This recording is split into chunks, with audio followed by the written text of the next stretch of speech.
ஆனந்த மாலை எத்தனாவது மந்திரம்? மாணிக்க வாசகர் எழுதிய திருவாசகம் ஆனந்த மாலையில் ஆனந்த மாலை என்பது ஆனந்தத்தை அடைவதற்காக எழுதப்பட்ட மாலை. ஆனந்தம் கிடைக்கவில்லையே என்று ஏங்கி எழுதப்பட்ட மாலை. இன்னைக்கு கூட நான் அந்த மடத்தூரில் இதில் ஒரு மந்திரத்தை படித்து காட்டினேன். கெடுமா கெடுவேன், கெடுமா கெடுகின்றேன். ஆமாம், இதை எப்படிப்பா உற்சாகமாக பாடுறீங்கன்னு கேட்டேன். அவர் அழுறாரு. கெட்டு போயிட்டேன்னு அவர் சொல்கிறாரு, நம்ம சந்தோஷமாக பாடுறோம் அப்படின்னு இன்றைக்கி தான் கேட்டேன். 4வது மந்திரம். இந்த மந்திரம் நடத்திட்டோமா? 4 எதுவுமே பார்க்கலையா? கொஞ்சம் தெளிவாக சொல்லுங்கள். தெளிவுரை சொல்லியிருக்குதா? சொன்ன ஞாபகம் இருக்கு. பதிவு போடலை அன்னைக்கு 2. அதைத்தான் கேட்டேன். சரி, பாருங்கள். அந்த கெடுகின்ற இயல்புடையான் எப்படி கெட முடியுமோ அப்படி கெடுகின்றேன்.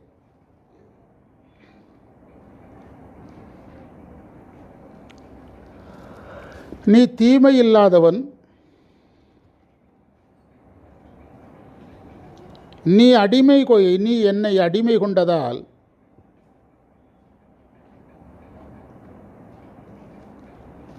நான் கெடுவதால் வருகின்ற பழியை நீ ஏற்றுக்கொள்ளுகிறாய்.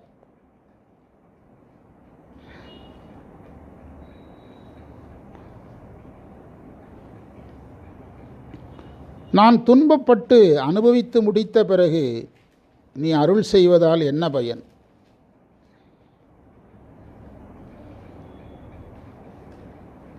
நரகில் அழுந்தாதபடி தடுக்கின்ற குருமணி நீ.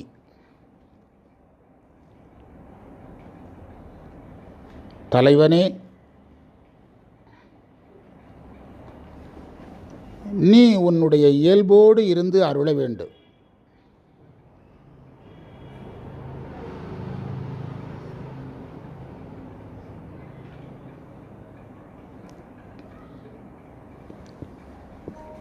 மந்திரத்தை பாருங்க.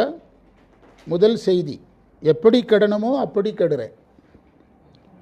அதாவது நான் பாஸ் ஆகி காட்டுறேன்னு ஒரு பையன் சொன்னால் பரவாயில்ல, நான் உதாரணம் சொன்னேன். நான் ஃபெயில் ஆகி காட்டுறேன் பாருன்னு ஒருத்தன் சாதனை பண்ண மாதிரி கெடுறதுல எந்த குவாலிட்டி உண்டோ அந்த குவாலிட்டியில் நான் இருக்கிறேன். நம்ம ரொம்ப நாளைக்கு முந்தி வகுப்பில் பேசியிருக்கோம். ஒரு சினிமாவில் வசனம், ஒருத்தன் சொல்கிறான் நான் மோசமானவன், அதுக்கு ஒருத்தன் பதில் சொல்கிறான் மோசமானவங்களில் நான் முக்கியமானவன். நம்ம வகுப்பில் பதிஞ்சிருக்கிறோம். ஒருத்தன் சொல்கிறான் ஒரு சினிமாக்காரன் நான் மோசமானவங்கிறான், அதுக்கு அடுத்த வசனம் என்னது? மோசமானவங்களில் நாம். அதே தான் மாணிக்க வாசகர் இப்போ நம்மளை சொல்கிறாரு. எப்படி கெட்டு போகணுமோ அப்படி கெட்டு போகிறோம். பாருங்கள், வாழ்ந்து காட்டுறது வேறங்க, கெட்டு காட்டுறது வேறு. இதெல்லாம் நம்ம மேலே ஏற்றி பார்த்தீங்கன்னா நம்ம ரொம்ப கவனமாக இருக்கலாம். கொஞ்சம் அசந்தால் நம் சாதனத்தில் பின்னடைவுக்கு போயிடுவோம். எப்படி கெட முடியுமோ அப்படியெல்லாம் கெடுகின்றேன். ஒரு வியாபாரி இருக்கிறாருன்னு வச்சுருங்களேன். ஒரு பிஸ்னஸ் மேன்னா அவர் தேவையற்ற செலவு செய்யக்கூடாது, தேவையற்ற பழக்கம் இருக்கக்கூடாது. அப்போ தான் கூட வேலை பார்க்குறவங்கள தேவையற்ற பழக்கம் இல்லாமல் என்ன செய்ய முடியும்? பார்க்க முடியும். நேரத்தில் கவனமாக இருக்கணும். இது எல்லாமே இல்லைன்னா அது அவருக்கு எதாயிரும். அவர் கெட்டு போவதற்கான ஒரு எப்படி கெட முடியுமோ அதையெல்லாம் கையில் எடுத்துட்டார்னு அர்த்தம். ஒரு பள்ளி மாணவன்னா அவனுக்கு என்ன சொல்கிறோம்? டெய்லி ஹோம்ஒர்க் பண்ணணும், டைமுக்கு ஸ்கூலுக்கு வரணும், லீவு போடக்கூடாது, பரீட்சைக்கு ஒழுங்காக வந்துடணும், அதே மாதிரி வகுப்பு முழுசாக பயன்படுத்தணும். இதையெல்லாம் செய்யலைன்னா அவன் எதை கையில் எடுத்துட்டான்னு அர்த்தம்? எப்படி கெடுவதற்கெல்லாம் வாய்ப்பு இருக்கிறதோ அதையெல்லாம் அவன் என்ன செய்து கொண்டான்னு அர்த்தம்? பயன்படுத்தி கொண்டான்னு அர்த்தம். சைவத்தில் இது எப்படி அடாப்ட் ஆகும்னா, கோயிலுக்கு போகலை, இறைபணி செய்யலை, வகுப்பு செய்யலை, சரியை பண்ணல, கிரியை பண்ணலைன்னா அது கெடுவதற்கான வழியாக முடிஞ்சிடும். அதாவது ஏதோ நம்மளுக்கு கீழே நிறைய பேர் இருக்கிறதுனால நம்ம செய்கிற சாதாரணமானது கூட அவங்களுக்கு பெருசாக தெரியும். நான் சொல்கிற டயலாக் ரொம்ப முக்கியம். நமக்கு கீழே நிறைய பேர் இருக்கிறதுனால நாம் செய்யக்கூடிய பேச்சோ பாட்டோ டான்ஸோ பெருசாக தெரியும். ஆனால் நாம் அதை கவனிக்கவே கூடாது. நமக்கு மேலே இருக்கிற மாணிக்க வாசகரை பார்க்கணும். மாணிக்க வாசகரோட நம்மளை கம்பேர் பண்ணால் அவருக்கு எத்தனை மார்க்கு, நமக்கு எத்தனை மார்க்குன்னு பாரு. அவரே சொல்கிறாரு, யாவருக்கும் மேலாம் அளவிலா சீருடையாம். அதுதான் நீங்கள் சைவத்தில் இந்த 2 இடம் தான் ஏமாறுற இடம். ஏமாந்து போகிறவர்கள், தங்களுக்கு கீழே இருப்பவர்கள் நல்லா பேசுகிறீங்க, நல்லா பாடுறீங்க, நல்லா ஆடுறீங்கன்னு சொல்லும்போது ஒரு மயக்கம் வந்துடும். அப்படி சொல்கிறதுக்கு தான் நிறைய பேர் இருக்கானே. ஆனால் அதில் நம்ம மயங்கக்கூடாது. நமக்கு மேலே இருக்கிறவங்கள என்ன செய்யணும், நினச்சி பார்க்கணும். நமக்கு மேலே பெரிய பெரிய அறிஞர்கள்லாம் எப்படி இருந்திருக்காங்க. அருணவடிவேல் முதலியார் எத்தனை புஸ்தகம் எழுதி தள்ளியிருக்கிறாரு, எவ்வளோ நாலேஜ் இருந்தால் எழுதியிருப்பார்.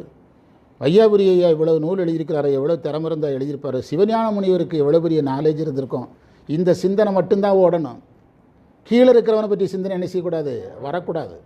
ஒரு நல்ல மல்டி மில்லியனர் உலக பணக்காரனில் 7வது இடத்துல இருந்தால் 6வது இடத்துக்கு போகிறதுக்கான வழியை பார்க்கணும்.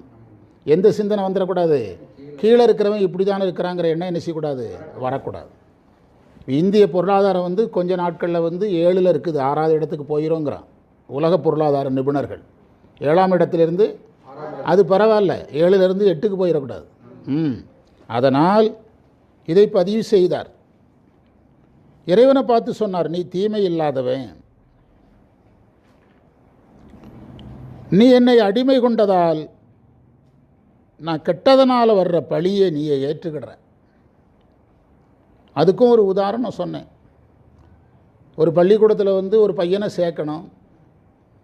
நாம் அந்த பள்ளிக்கூடத்தில் நம்ம வேலை பார்த்துக்கிட்டு இருந்தால் என்ன செய்வாங்கன்னா, நம்ம தெருக்காரங்க பையனை சேர்க்கணும்னா யாரை பிடிப்பாங்க, நம்மளை பிடிப்பாங்க. சார் பையனுக்கு ஒரு அட்மிஷன் போட்டு விடுங்க. நாம் என்ன செய்வோம்னா ஹெச்எம்கிட்ட போய், சார் எங்கள் பக்கத்து வீட்டு பையன் எங்கள் ஃபேமிலிக்கு வேண்டியவன், ஒரு வயலில் சொந்தக்காரன், அட்மிஷன் போடுங்கிறோம். ரொம்ப ஆரவாரமாக அட்மிஷனை போட்டாச்சு. அதுக்கு பிறகு அந்த அப்ளிகேஷனில் அதில் சைடில் எழுதுவாங்க ரெக்கமெண்ட் ஜெய்சிங், நம்ம பேரை எழுதிடுவாங்க, ஏதோ ஒரு பேர் ரெக்கமெண்ட் குமார் ஏதோ ஒன்று எழுதிடுவாங்க. அதற்கு பிறகு இந்த பையன் வர்ற வீழ்ச்சிக்கெல்லாம் யார் பொறுப்பேற்கணும், நம்மளை கூப்பிட்டு விடுவாங்க. கூப்பிட்டு பையன் இந்த மாதிரி நீங்கள் தான் பையனை சேர்க்கும்போது என்னமோ இவன் தான் ஃபஸ்ட் ரேங்க் வந்துடுவான், யூனிவர்சிட்டி ஃபஸ்ட் வருவான், அது ரீல்விட்டிங்க, பையன் இந்த மாதிரி மார்க் எடுத்திருக்கான், பள்ளிக்கூடத்து ரிசல்ட் போனால் யார் சார் பொறுப்புன்னு யாரை பிடிப்பாங்க. அந்த பழியெல்லாம் நம்ம ஏற்கணும். அந்த ஹெச்எம்மாக இருந்தால் ஹெச்எம் ஏற்கணும். அந்த பழியெல்லாம் யார் மேலே விழும், நம்ம மேலே விழும், அவங்க மேலே விழும். இன்னொரு உதாரணமும் சொன்னேன். நான் வேலை பார்த்த ஸ்கூலில் ஒரு கணவன் மனைவியே வேலை பார்த்தாங்க. இப்போ ஒரு டீச்சருக்கு இன்னொரு டீச்சருக்கு இடையில, இன்னொரு வாத்தியருக்கு சர்வசாதாரணமாக சண்டை வரும். தொழில் தானே அது. தொழிலில் தொழில் போட்டி, தொழில் சண்டை, அந்த பாட சம்மந்தமாகலாம் சண்டை வரும். அப்போ இந்த கணவன் மனைவியாக இருக்காங்கல்ல, சில வாத்தியார்கிட்ட கணவன்கிட்ட நண்பனாக இருப்பார், மனைவிக்கிட்ட சண்டைக்காரனாக இருப்பார். அதை அந்த வாத்தியார் கண்டுக்கிடவே மாட்டார். எனக்கு தெரியாது, டீச்சர்கிட்ட பேசிடுங்க அப்படிம்பார். இது ஒரு செய்தி. இன்னொரு செய்தி என்னென்னா, ஒரு வாத்தியாருடைய பையனே எங்கள் ஸ்கூலில் படிக்கவே மாட்டான். இந்த பையனுக்கு வகுப்படுக்கிற வாத்தியார்கள்லாம் ஸ்டாஃப் ரூமில் ஒரே நேரத்தில் சந்திப்பாங்க. பேப்பர் அங்கே தான், சார் உங்கள் பையன் பேப்பரை பாருங்கள் சார் 35 மார்க் கூட வரல. யார்கிட்ட எடுத்து காட்டுவாங்க, அந்த அப்பாட்ட. அவர் கேட்டு ஒரு கட்டத்தில் என் பையனை கொன்றட்டா, அவர் கேட்குறாரு, என்னுடைய பையனை நான் கொன்றட்டா சார், உங்களுக்கு சந்தோஷம் வந்துடுமா அப்படின்னு கேட்குறாரு. யாருக்கு சொன்னதாக அவருக்கு தோணலை, அவர் தோணலை. ஒரு கட்டத்தில் அது அவருக்கு டார்ச்சராக மாறி, ஒன்று செய்கிறேன் சார், என் பையனை கொன்னுடுறேன். கிறிஸ்டின் அவர், தமிழ்நாட்டுக்காரர், அந்த நாகர்கோவில்காரர். அப்படி கேட்டார். இதெல்லாம் இதே நிலைமை தான் யாருக்கு, சாமிக்கு. இப்போ சாமி இப்போ நான் சரியாக சைவம் பண்ணாத ஒருத்தரை பற்றி சாமிகிட்ட கம்ப்ளைண்ட் பண்ணான், அப்படியே பண்ணுறான். சிவராத்திரிக்கு தீக்க வாங்கினானா, ஆமாங்க 5-6 வருஷம் ஆச்சு. அனுஷ்டானம் பண்ணுவானே, எங்கே பண்ணுனான்? பஞ்சபாத்திரம்னா என்னதுன்னு கேட்குறான், உத்தரணினா என்னதுன்னு கேட்குறான். சிவராத்திரிக்கு பூஜை பண்ணுறானா, யார்கிட்ட சொல்கிறோம்? ஒரு ஆச்சாரியராக யார்கிட்ட புகார் பண்ணுறான்? சிவபெருமான்கிட்ட பண்ணுறான். அப்படியே பண்ணுறான். அப்போ இதெல்லாம் யார் மேலே போய் விழுது? இறைவன் மேலே போய், சாமி மேலே போய் விழும். அதை தான் அவர் சொல்கிறார். இது எல்லா நிலையிலையும் வரும். ஒரு அப்பாவுக்கு கூட வரும். ஒரு அப்பாவே, என் மகன் பையன் நல்ல பையன் தானே சார், ரெண்டு அப்பா ஃப்ரெண்டுன்னு வச்சுடுங்களேன். ஒரு பொண்ணோட அப்பாவும் ஒரு பையனோட அப்பா ஃப்ரெண்டு. எப்போ நம்ம 2 ரொம்ப காலம் பழகிட்டோம், உன் பையனுக்கு பொண்ணு கொடுக்கலான் இருக்கிறேன், வெளிப்படையாக பேசணும், பையன் நல்ல பையன் தானே அப்படின்னா, இவர் யாராவது பையனை பற்றி எதுவுமே தெரியாது, என்ன சொல்லுவார்? கடைசியில் பார்த்தா இவனுடைய பழக்க வழக்கங்கள் பெண் வீட்டாருக்கு பிடிக்காம கல்யாணத்துக்கு பிறகு, என்னப்பா இப்படி ஃப்ரெண்ட்ஸாக இருந்து இப்படி பண்ணிட்டான்னா அந்த பழியெல்லாம் யார் சுமக்கணும்? இந்த நிலைமை தான் இப்போ யாருக்கு? இறைவன் மேலே ஏற்றுற. நம்மளால் யாருக்கு பழி? மாணிக்கவாசர் சொல்கிறார், இதனால் வர்ற பழியெல்லாம் நீயே ஏற்றுக்கொள்ளாயிற்று. துன்பப்படு. அடுத்து சொல்கிறாரு, நான் துன்பப்படுறேன், நீ அருள் செய்வதாக இல்லை. நான் துன்பமெல்லாம் அனுபவித்து முடித்த பிறகு நீ அருள் செய்வதனால எனக்கு என்ன நன்மை? மாணிக்கவாசகர் இறைவன்ட்டில் மிக கடுமையாக பேசிய ஒரே இடம் இந்த இடம்தான், வேறு இடமே கிடையாது. இப்படி மாணிக்கவாசகர் கேட்பா என்று யாரும் நினைக்கவே இல்லை. கெடுவேன் கெடுவேன் கெடுமா கெடுகின்றேன் கேடிலாதாய் பழிகொண்டாய் படுவேன் படுவது எல்லாம் நான் பட்டால் பின்னை பயனென்னை. இப்போ காலத்தினால் செய்த உதவின்னு சொல்கிறோமில்ல, அவர் என்ன சொல்கிறாருன்னா, இப்போ நான் கஷ்டப்படுறேன், இப்போ நீங்கள் உதவி பண்ணிங்கன்னா பிரயோஜனமாக இருக்கும். நான் கஷ்டப்பட்டு முடித்த பிறகு உதவி செய்து என்ன சார் பிரயோஜனம்? நான் ஒரு பிஸ்னஸ் பண்ணுறேன், பிஸ்னஸில் லாஸ், பிஸ்னஸில் ஒரு 10 லட்ச ரூபா போட்டால் பிஸ்னஸை ரன் பண்ணிடலாம். யாரோ உறவினர்கிட்டையோ நண்பர்கிட்டையோ யார்ட்டையோ பணம் கேட்குறீங்க, பணம் தரல, யாரும் கை கொடுக்கல, பிஸ்னஸை க்ளோஸ் பண்ணிவிட்டு வீட்டில் சும்மா உட்காந்தாச்சு, அதுக்கு ஒரு 15 லட்ச ரூபா தரேன்னா எப்படி இருக்கும்? அதைத்தான் இப்போ அவர் சாமிக்கிட்ட சொல்கிறார். நான் எல்லா கஷ்டத்தையும் படும்போதெல்லாம் நீங்கள் எதுவுமே செய்யாமல் நான் சும்மா உட்காந்துருக்கும்போது அருளை செய்து என்ன சாதிக்க போகிறீங்கன்னு கேட்குறேன். படுவேன் படுவது எல்லாம் நான் பட்டால் பின்னை பயன் என்னை. இதே மாதிரி சுந்தரர் ஒரு இடத்துல பாடுறார்.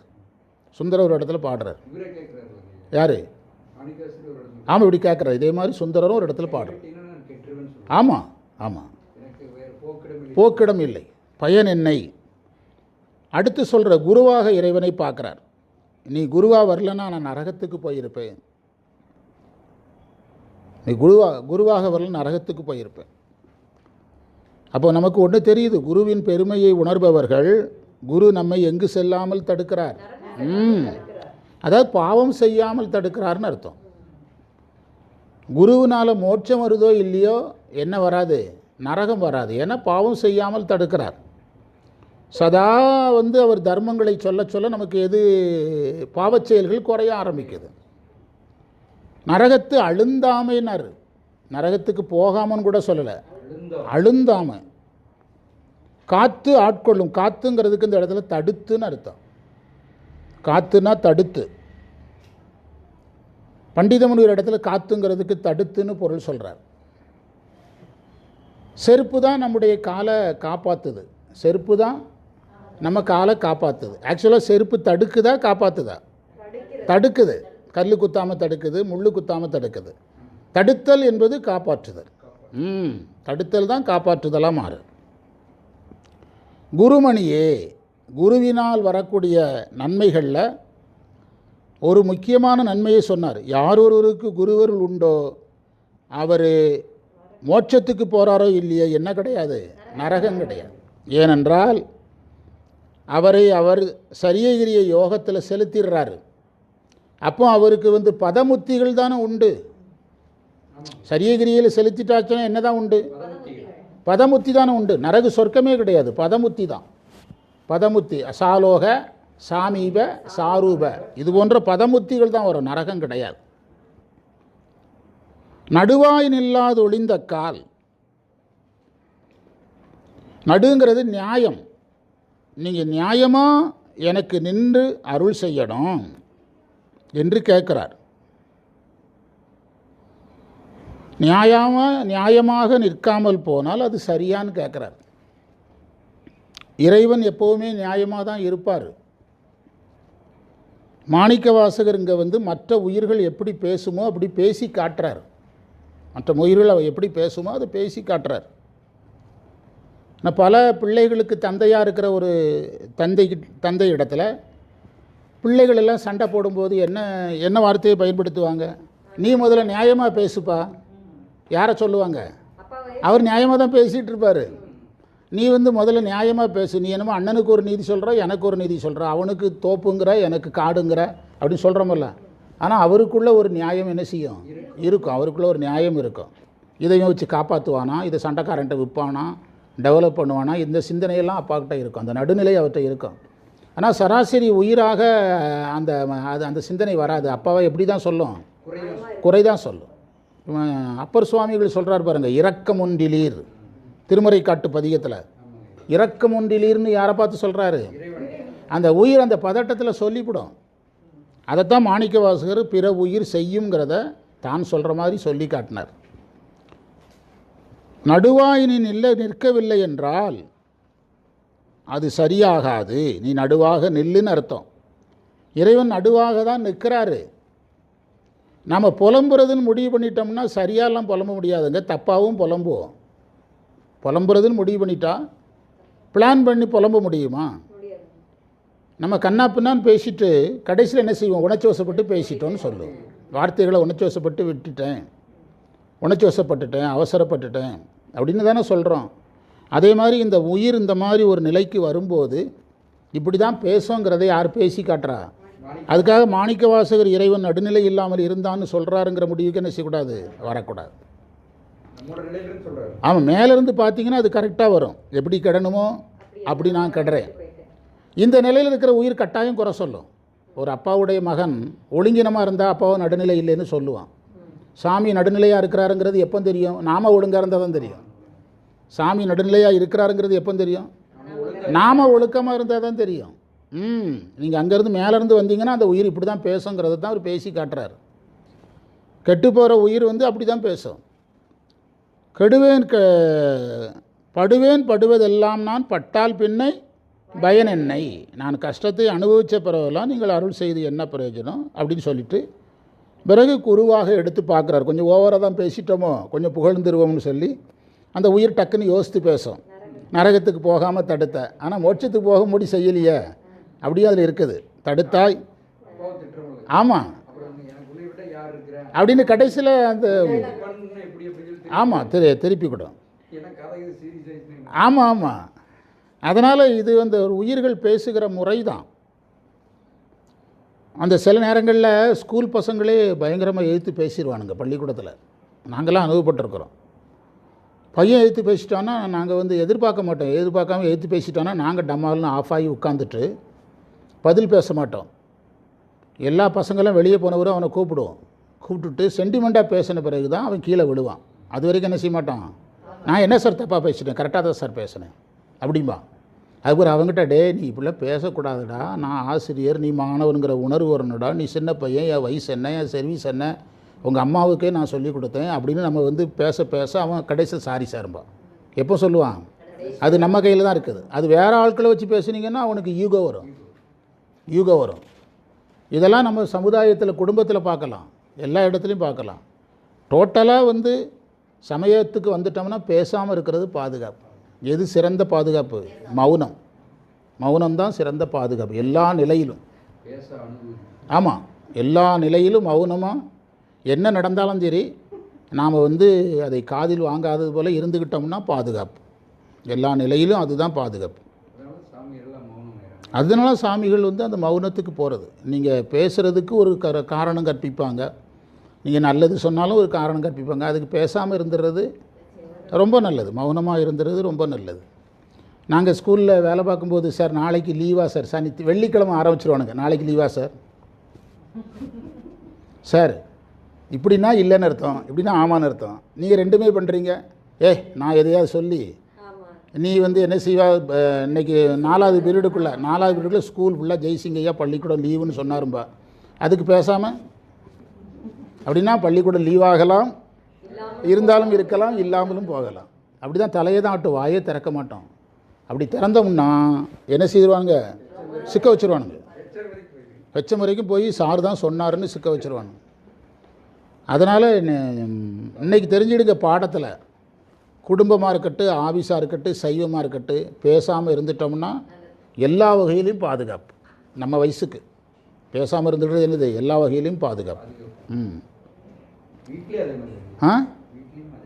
வீட்லேயும் அதே தான். ஆமாம், எங்கள் வீட்டில் நான் பையனுக்கு திருமணம் ஆகிறதுக்கு முன்பு எனக்கு சமமாக லட்சுமி கத்தோம். மருமகள் வந்தவரை யாருமே கத்துறதில்ல. மருமகள் அதுக்கு பிடிக்கலனாலும் வாய் திறக்காது, ரொம்ப வரும், வாயே திறக்காது. பிடிக்கலனாலும் வாய் திறக்காது, பிடித்தாலும் வாய் திறக்காது. நானும் மௌனமாக எதுவும் தெரியாத மாதிரி என்ன செஞ்சுடுவேன்? இருந்துக்கிடுவேன். அதனால் நம்ம எல்லா துறையிலையுமே எதிர் சிறந்த ஆயுதம் மௌனம், ரொம்ப சிறந்த ஆயுதமாக இருக்கும். நீங்கள் ஒரு சபையில் மௌனமாக இருந்து பாருங்கள், சபையே உங்களை கவனிக்கும். சபையில் மௌனமாக இருந்து பாருங்கள். உங்கள்கிட்ட குடிக்க தண்ணி வேணுமா, டீ வேணுமா, என்ன வேறு ஏதாவது வேணுமா, சேரில் உட்காடுறீங்களா, இப்படி கேட்டுக்கிட்டே இருப்பான். நம்ம மௌனமாக இருந்தோம்னா, துணை பேசிகிட்டு இருந்தோம்னா நம்மளை கவனிக்கிறத விட்டு கண்டுவிட மாட்டான். ஆமாம், அதையெல்லாம் இதில் ஒரு வாழ்வியல் மாதிரி பதிவு செய்தார். யார்? இன்னொரு வார்த்தையும் போட்டுட்டார், 2 இடத்துல சொல்கிறார். நான் பட்ட பிறகு வந்து என்ன பிரச்சனை, நடுநிலையாக இருக்க பாருங்கிறார். என்ன சொல்கிறாரு? நடுநிலையாக இருக்க பாரு அப்படின்னு சொல்கிறார். நடுவாய் நில்லாது ஒளிந்தக்கால் நன்றோ எங்கள் நாயகமே அப்படிங்கிறார். ஆமாம், அதாவது மகாபாரதத்தில் பீஷ்மர் நிலை தான் இப்போ இறைவனுக்கு. பீஷ்மர் சரியாக தான் இருந்தார், ஆனால் பார்த்தவர்கள் அவர் சரியாக இருந்ததை என்ன செய்யலை, பார்க்கலை. பீஷ்மரை வந்து பாண்டவர்கள் ஒரு வகையாக பார்த்தார்கள், கர்ணன் இன்னொரு வகையாக பார்த்தா. அப்படி தானே? கர்ணன் வந்து அந்த போருக்கு எல்லாரையும் நியமித்தது யார்? 1ஆம் நாள் போருக்கு யார்? 2ஆம் நாள் போருக்கு யார்? பீஷ்மர் தானே. அப்போ கர்ணனை தூக்கி எத்தனை நாள் போருக்கு போட்டார்? 10வது நாள் போர் நினைக்கிறேன் தூக்கி போடுறாரு. ஆமாம், தூக்கி போடுறாரு. ஆனால் அவனை போட்டதுக்கான காரணங்கள் பீஷ்மர்கிட்ட கரெக்டாக இருந்தது. அவன் கடைசியில் அவன் சொல்கிறான், நீங்கள் என்னை இந்த மாதிரி இன்சல்ட் பண்ணிட்டு மன்னிப்பு கேட்குறான்.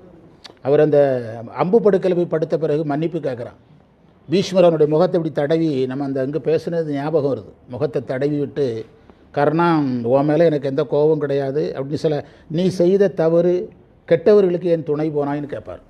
நீ செய்த தவறு என்ன, அதனால தான் நான் உன்னை தூக்கி எங்கே போட்டேன், பின்னாடி தூக்கி போட்டேன். நல்லவனாக இருந்து நீ கெட்டவனுக்கு துணை போனதுனால தான் உன்னை தூக்கி பின்னால் போட்டேன். அதற்கான காரணம் யார்கிட்ட இருந்தது? அதே மாதிரி தான் இந்த இதில் இறைவனை நாம் வச்சு பார்க்கணும். மாணிக்க வாசகர் நம்ம பேசுனா எப்படி பேசுவோங்கிறத நமக்கு பதிலாக யார் பேசி காட்டினா? அவர் சொல்ல வந்த செய்தி வேறு ஒன்றும் இல்லை, எதையாவது உயிர்கள் உலரம் கொஞ்சம் கண்டுக்கிடாதீங்கன்னு சொல்கிறார். இதையெல்லாம் உலர்னா தான் உயிர் சிவானுபவத்துக்கு போகும்னு சொல்ல வர்றார்.